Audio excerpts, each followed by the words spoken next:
Good morning, students. I welcome you on the online class of business studies. Today's class, I will revise you once again the topic import procedure. Okay, so let us see import procedure, students. Mode of entering into international business. The export procedure and import both I explained to you, and various documents also we have learnt in the last classes. But again, I want to give one revisions about these topics.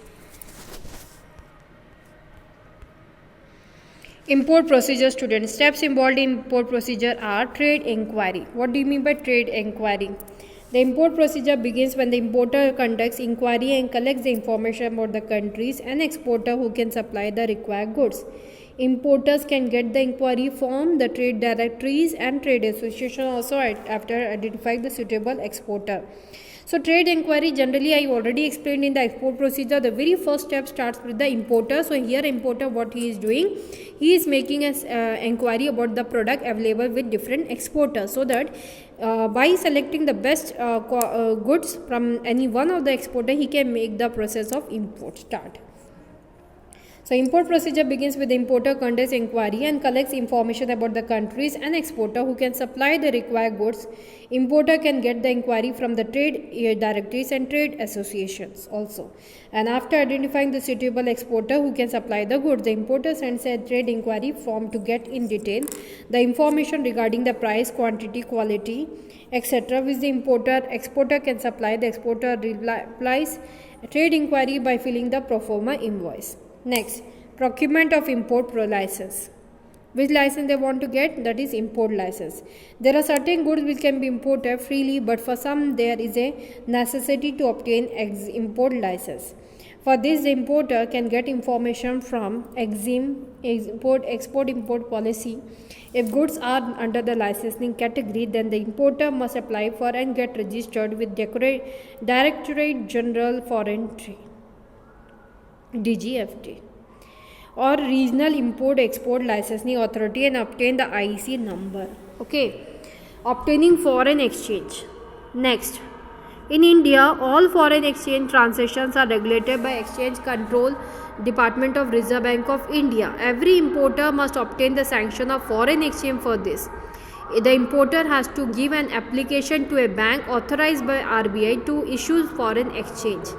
Along with the application, the importer must submit the copy of import-export license also. After verifying all the details, bank sanctions the necessary foreign exchange for import transactions. That is the students about the import procedure. Third step, that obtaining the foreign exchange, because foreign exchange must be ready, then only they can get the goods on time, because they have to make the immediate payment also if they are ordering any type of goods. So that is only done, students.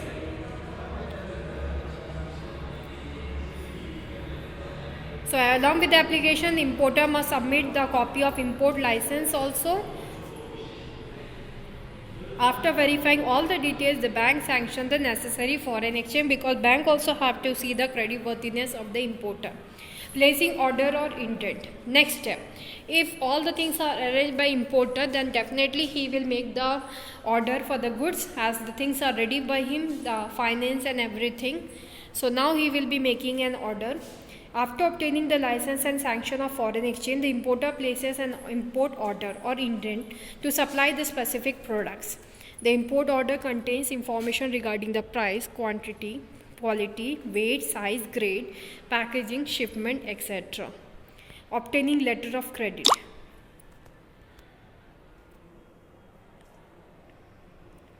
Obtaining letter of credit. Letter of credit is issued by the importer's bank in favor of the exporter. In this, the letter, the bank undertakes guarantee for making payment on behalf of the importer. The importer approaches his bank, instruct the bank to issue a letter of credit in favor of the exporter. The importer also instructs the bank about the documents to be collected from the exporter before making payments. Before issuing the letter of credit, the issuing bank takes the advice of other banks to know about the financial soundness of the importer, and if the issuing banks get a positive response from other banks, then only it issues a letter of credit on behalf of the importer. Once again, letter of credit, as I already introduced you in the export procedure, That letter of credit is a statement in which it is made by the importer's bank in favor of exporter bank, in which importer guarantees that he will be making the payment of the goods immediately after the delivery of the goods to its nation. Arranging for finance. Has he already given the instruction to make arrangement for the conversion of finance? Now the importer should make in advance the arrangement for payment. That is different. Till the time they will not give to their own bank the amount, they cannot convert and send to the other country. So that arrangement is needed. So arrangement for finance will be done. The importer should make in advance arrangement for payment. Advance arrangement is done to avoid high penalties to be paid on imported goods lying uncleared at the port. Receipt of shipment advice. After loading the goods on the vessel, the exporter dispatches the shipment advice to the importer.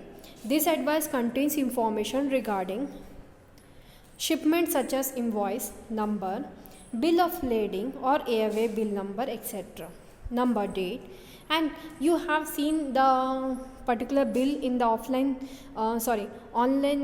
things which you are ordering. That itself is known as the shipping bill. So that is attached. So receipt of shipment advice is made by the importer, in which every details are to be mentioned. Retirement of import documents. Definitely import documents have to be given to the importer. After shipment of goods, the exporter submits various documents. We have learned what documents, like letter of credit, origin, certificate of origin, every documents. Okay, that will be handed over back to the importer. So that will be sent by the exporter. Documents. So his banker, generally these documents are letter of credit, bill of lading, packaging list, certificate of origin, marine insurance, bill of exchange, etc. Bill of exchange can be of two types, that is bill of exchange sight and draft, or bill of exchange for acceptance. Arrival of goods. What do you mean by arrival of goods, student? Goods are shipped by the exporter as per the specifications of the importer. When goods reach the importer's country, then the captain of the ship informs the dock officer and instructs him to receive the goods and record the details about the goods on the document called Import General Manifest. What this document contains? This document gives details about the imported goods. After the arrival of goods, the dock authorities inform the importer about it. The importer prepares a document called Bill of Entry, which contains details about the imported goods, and submit the documents of the custom officer to get custom clearance. So that is about the students' arrival of the goods. Now it has been completed. Now the last step, custom clearance, duty payment. So custom clearance, students, you know very well what is done. All the duties have to be cleared off by the dock superintendent, to the dock superintendent by the exporter, and it must be received. The custom officer examines the bill of entry carefully and assesses the custom duty to be paid by the importer, and after assessing the duty pay amount, the bill of entry is given to the appraiser officer, who does the inspection of goods and verifies the details given in bill of entry. If the appraiser officer is satisfied with the information given in the bill of entry, then he returns the bill of entry to the importer for making payment of custom duty. After this, the importer presents the bill of entry to the dock superintendent for physical examination of the goods.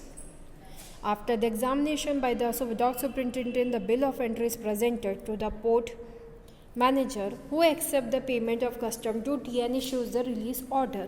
So that is about the students, about the import procedure. On presentation of release order, the importer can take the delivery of goods. In case importer fails to pay import duty, then goods will be remain in the dockyard of the warehouse of the shipping company. Okay, bonded, that is known as bonded warehouse. The importer can take the delivery from the bonded warehouse only after the paying the required duty. So let us recall the import and export procedures once again, students, so that you can write this answer in your examination. So let us see export procedure first and then the import procedures.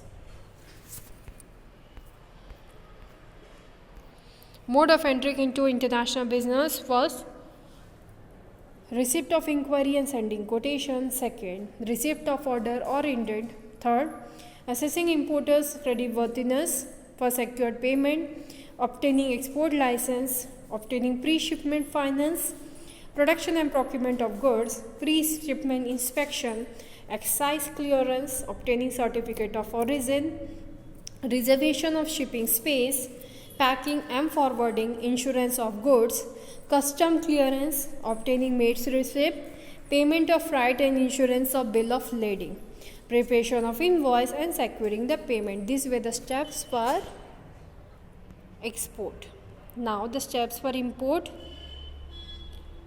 Import is having only 10 steps, but custom clearance is a very important topic as compared to other, because it can be asked in separate question also. What do you mean by custom clearance?